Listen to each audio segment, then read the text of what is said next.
Welcome to Bethel Christian Fellowship. I'm so glad that you are joining us. Hope that you'll listen to the full message.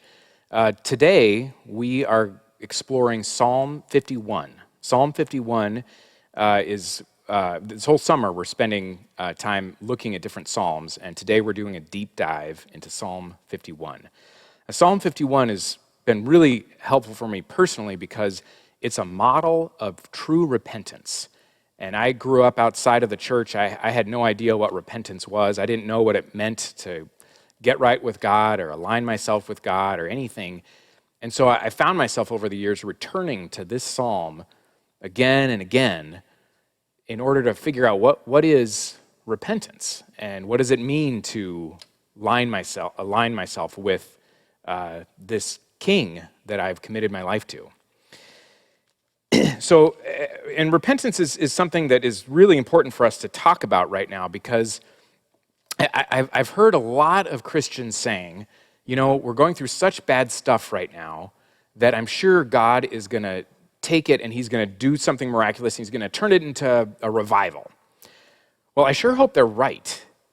But can I be honest with you? All that talk feels a little bit like fantasy.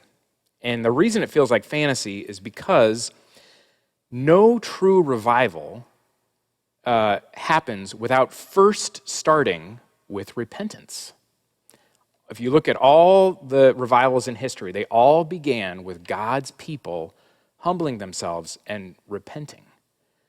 And instead of repentance, you know what I see a lot of Christians doing? I see us blaming. I see us pointing fingers. I see us I see us shouting other people down and saying, those people are the cause of my problems, or that politician is the cause of my problems.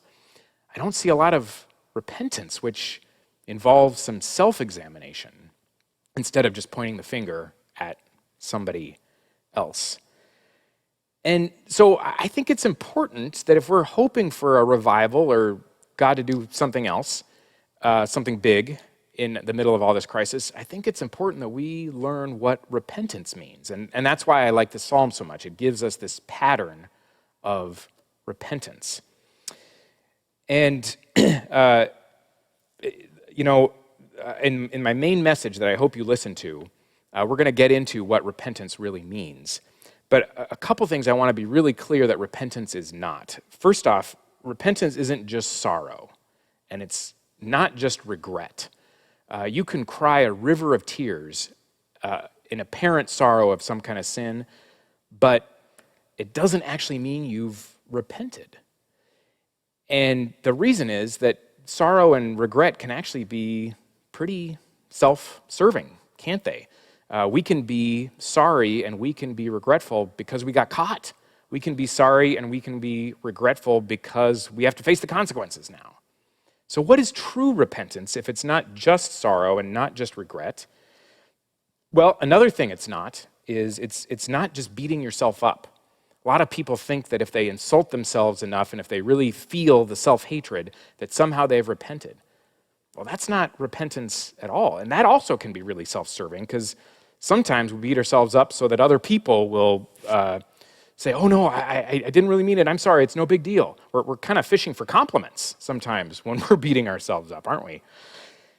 So what is real repentance? What is it if it's not just being sorry, if it's not just being regretful, if it's not just beating ourselves up?